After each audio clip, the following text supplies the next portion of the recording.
There's the route we came through, but this beach is 5 miles long, 3 miles wide. Look at that, in the middle of nowhere.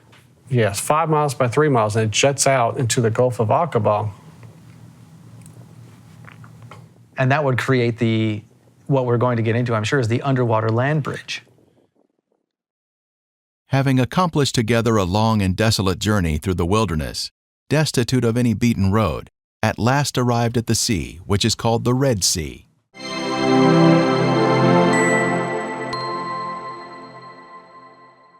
That they traveled several days to a distant location. They were out of Egypt at the crossing beach, and mountains obstructed their travel. And that's what we're going to see in the video.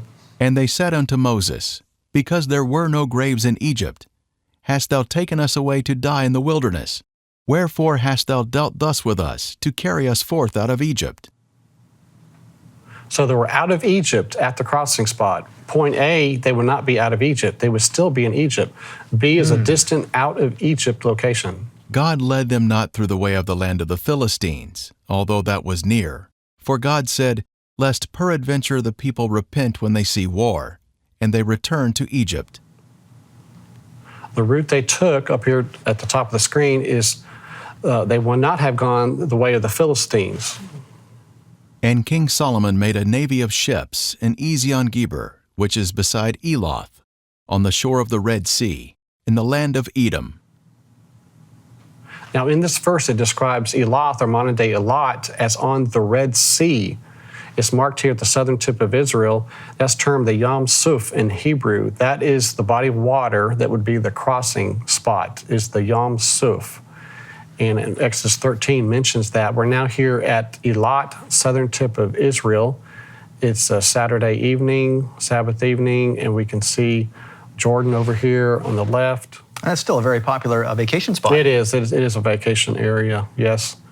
Beautiful, clear water there. So they would have left Ramses. They would have come together real quickly at Succoth. That was their first stop. They got into ranks, and they're heading over to the White Dot is their destination. They have to cross the Sinai Peninsula. This is about a 7-day journey, according to Josephus. Now we're starting out from the Cairo area here, and we're going to go under the Suez Canal. This is over a mile in length. It's kind of amazing, a tunnel going underneath at that distance. I've shortened the video here as we go through the tunnel. But the hotel owner at Nuweiba, where we're headed, he was nice enough to pick me up at the hotel in Cairo and driving us across the Sinai Peninsula. Since then, the Sinai has had some ISIS trouble there. There's a lot of military now in the Sinai and not many tourists. So we're coming out the other side. We've shortened the length of it here, but so we're leaving Africa and we're now entering Asia. Now this was not the route of the This isn't the exact route right here, but this is the route we're taking. We're heading east. We're going across the Sinai now. And as we're traveling, you can see that it is relatively flat, which would help them in their escape, their speed. Amen. A lot of level areas that we'll see along the way. And truly wilderness where they thought they would have died. There's not much out there. Yes. And so this is the approximate route they would have taken across here, and then they would have turned south and then go through the mountains, the dark brown area. So that's kind of the route we're going to be taking. Ye have seen what I did unto the Egyptians, and how I bare you on eagle's wings, and brought you unto myself. So eagle's wings, God was giving them the strength, the power, the speed to travel. Of course, they're fleeing for their lives, basically, you know. This is an opportunity they've waited for a couple hundred years as Egyptian slaves and so forth. So again, we can see how level it is as we're traveling across. After the Passover, children of Israel went out with a high hand in the sight of all the Egyptians. High hand, they were given strength, power. They were going out with force as they were escaping. And that would indicate maybe that the speed at which they were going. And Yes, and God assisting them. Again, this is another verse here, mount up with wings as eagles. And that's what God did for them. This was a 7-day fleeing for their life, golden opportunity, to get out of Dodge. And here we're heading south, if we remember the route. Mm-hmm. And again, very flat. And then we're going to enter this wadi up at the top left. We're going to wind our way through this canyon as we're traveling through the Wadi Watur, it's called. And it's rather wide at this point. But it would make sense that after several days, when Pharaoh finally realized that they're not coming back, and then said that they were entangled in the wilderness, that they would have had to get that point to get to here, where they are up against the mountains and having to go through the wadi and had no escape. Yes, I'm sure that people were becoming upset or depressed at this point. What are we doing going through these mountains? And we're becoming more and more probably upset, because this is going to become more and more narrow. You can see here, it's already becoming narrow. You got 3 million people or so, and I imagine they had to pick up their speed, even though by this point, they're tired. But going through these narrow areas, you got to go faster. Now a wadi is basically a dried out riverbed. He, Pharaoh, was delighted with the blunder they were making respecting their line of march, thinking that now they were hemmed in, having no way of escape whatever. So Philo was saying, they were hemmed in, no way of escape, and that's what we have here. Narrow route through these mountains that were enclosing them. Does water ever come through this area anymore? It does wash out, yes, there is Really? water, yes.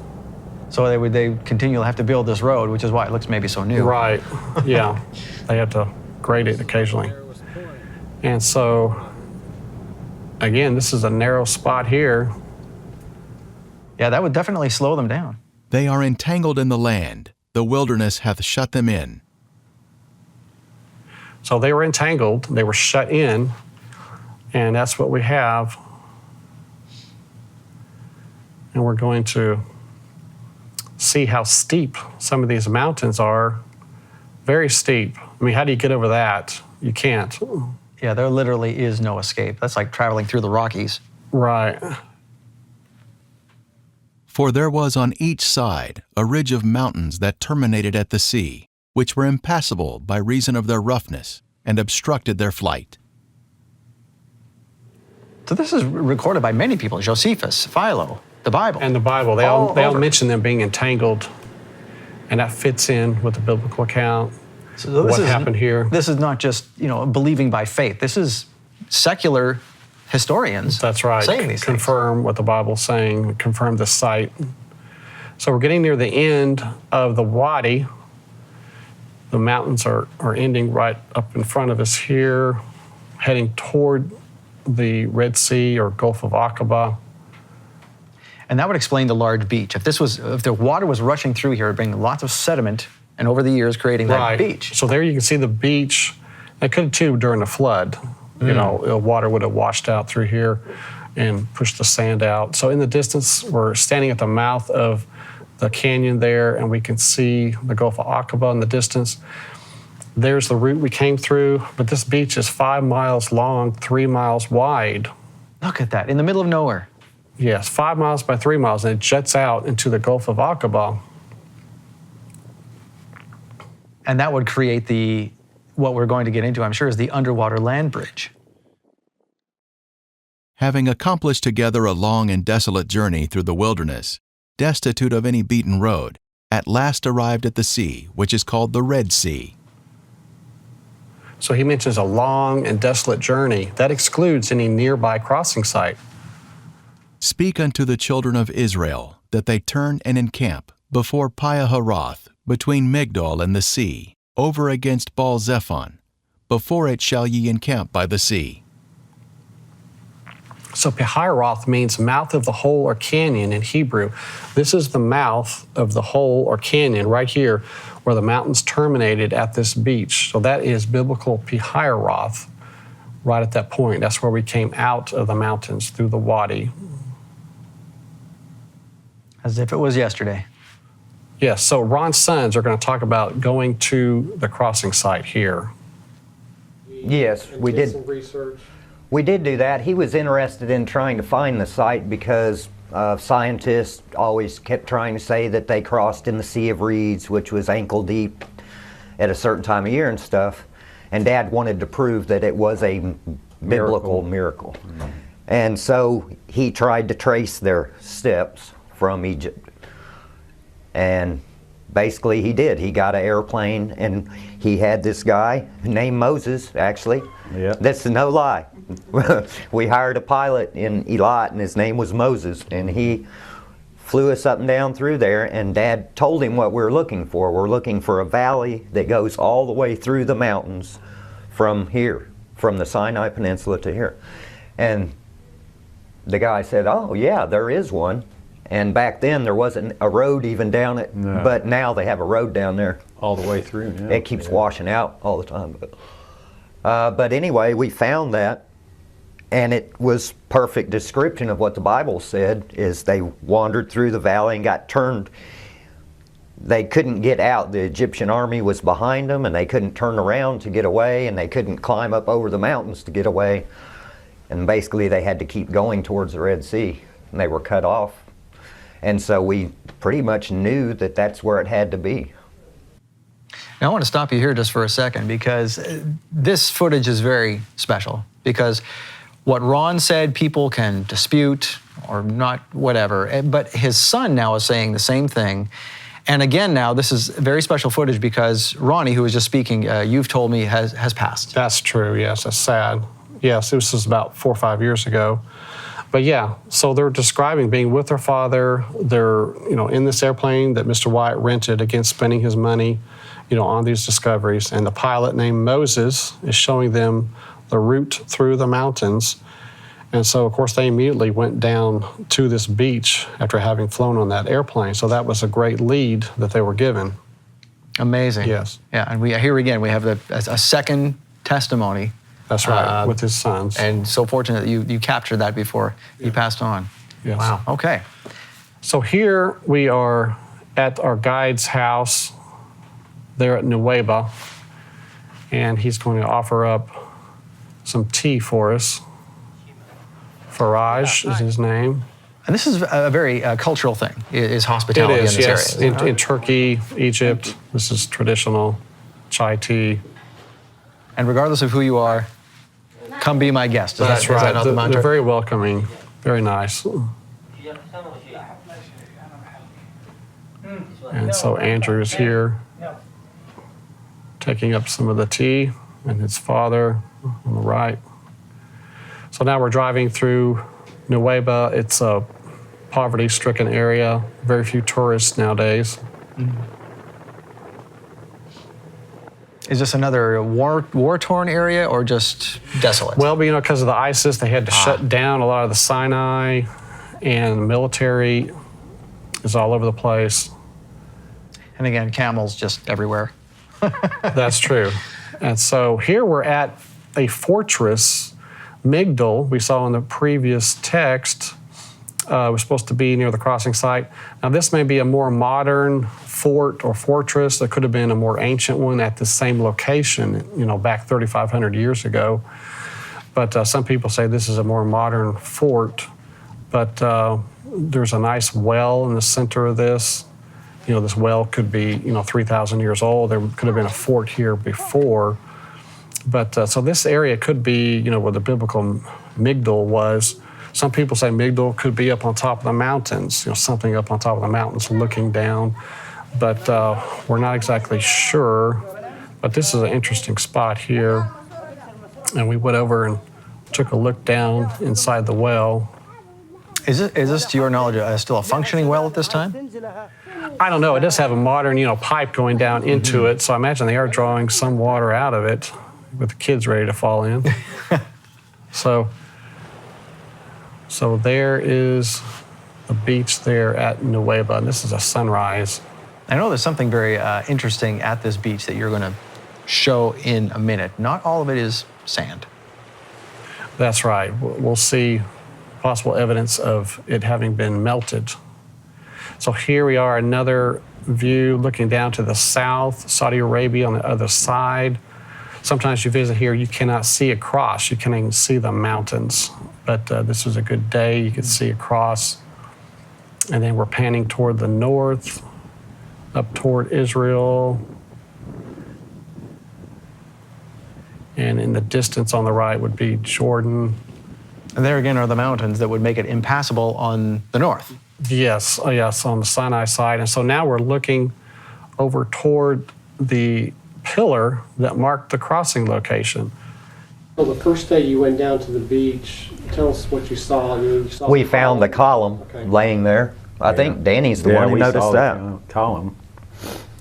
It was laying on the beach. Well,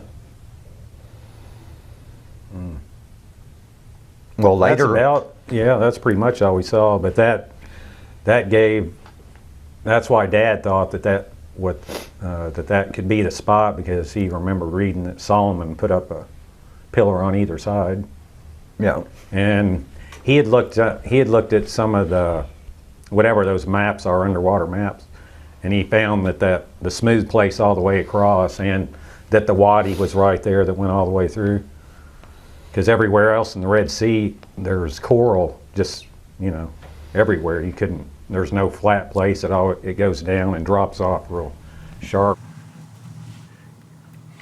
So now we're driving over toward the column. So in 78, Ron Wyatt showed this to the Israeli army that was occupying the Sinai Peninsula. And they kindly pulled it back from the water, having been laying down in the water, and pulled it back several hundred yards to this spot and set it up in concrete. So it's very nice that they did that, and today it's still standing. Of course, this would have been put up 3,000 years ago initially down by the water, but it had ancient inscriptions on the matching column over in Saudi Arabia. And one of them, I understand, is very hard to read. One's worn more than the other. Is that right? This column, it is worn, or else the writing has been chopped off, you could say. And you don't see any writing on this one on the Egyptian side. But Ron found the one in 1985 on the Saudi side, and it said in Hebrew, water, Mizraim, which means Egypt, Pharaoh, death, Moses. And so he decided, Solomon must have put these up because his seaport is just 50 miles to the north. Solomon knew full well where the Red Sea crossing location was. It was right in his neighborhood.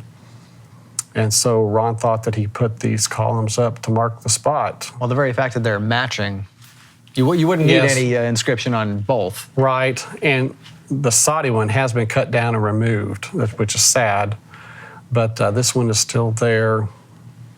So from the pillar, you can see how it relates to the crossing location. The south end of the beach here is where the waters opened up for the children of Israel, one of God's amazing miracles. Right where the water's reflecting. That's right. Sun. Yes. So we're driving down to the water.